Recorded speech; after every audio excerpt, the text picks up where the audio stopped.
Con la primera generación salida en 1978, el RX-7 continuó con el trabajo de Mazda de utilizar el motor rotativo Wankel. Con solo 100 caballos para mover poco más de 1000 kilos de peso, este coupé deportivo se caracterizaba por un manejo ágil pero no rápido, y un diseño atrevido enmarcado por dos cosas: su gigantesco medallón trasero que ayudaba a una cabina de sensación amplia y a los fabulosos e icónicos faros pop-up. Algo que lo hizo destacar en el mercado japonés fue que, por el tamaño de la carrocería pequeño y motor de mínimo desplazamiento, estaba exento de algunos impuestos y lo hacía costeable, a diferencia de su competencia. Esta primera generación tuvo motores de 1.1 litros naturalmente aspirados y turbocargados, así como un 1.3 con inyección de combustible que llegaba hasta los 135 caballos de potencia. Aunque la denominación Savana nació al final de la primera generación, esta segunda es la que más se conoce así. Dispuesto a competir con los 924 y 944 de Porsche y fuertemente inspirados en su diseño, tenía en la mira dejar huella en Estados Unidos, con avances significativos en la suspensión trasera, pues ahora era completamente independiente, y el uso de frenos de disco en las 4 esquinas en todas sus versiones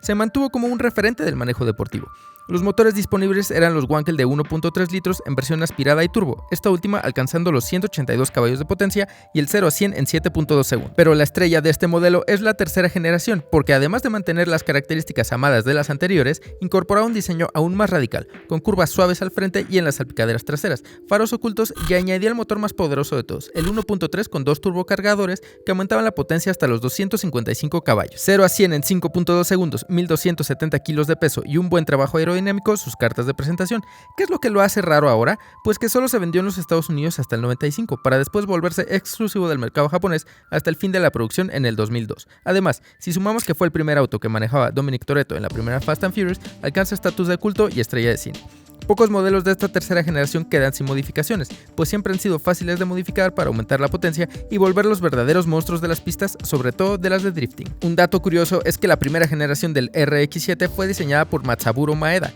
y el RX-8 reemplazó el RX-7 por su hijo Ikuo, que no le contó a su padre que estaba trabajando en este modelo hasta 3 meses antes de que saliera a la venta, porque no se hablaba de diseño en la casa. Los modelos que ves acá son un RX-7 básico de primera generación que omite los detalles en emblemas y luces por una decoración bastante ochentera que resalta mucho sobre el naranja de la carrocería, destacable lo bien que le quedan las llantas Aero en ese color. El auto blanco es un Savana que destaca por los detalles en las luces traseras y cuartos delanteros, además de la toma de aire en el cofre que lo identifica como un turbo. De la última generación tenemos 3, los dos azules básicos y el rojo que vemos más en las tomas es un Premium, réplica del de Toretto de la primera Fast and Furious, con la clásica decoración de la película en los laterales y el buen detalle en los faros modificados que sustituyen a los ocultos de fábrica, además de las llantas de goma y el excelente detalle en luces traseras. Disfrutemos las 3 generaciones del RX-7 en su versión de Hot Wheels, sin duda un modelo con una historia destacable y digno de conservarse en cualquier colección. Déjanos en los comentarios cuál es tu favorito y qué otro modelo te gustaría ver en el canal. Nos vemos en la próxima historia.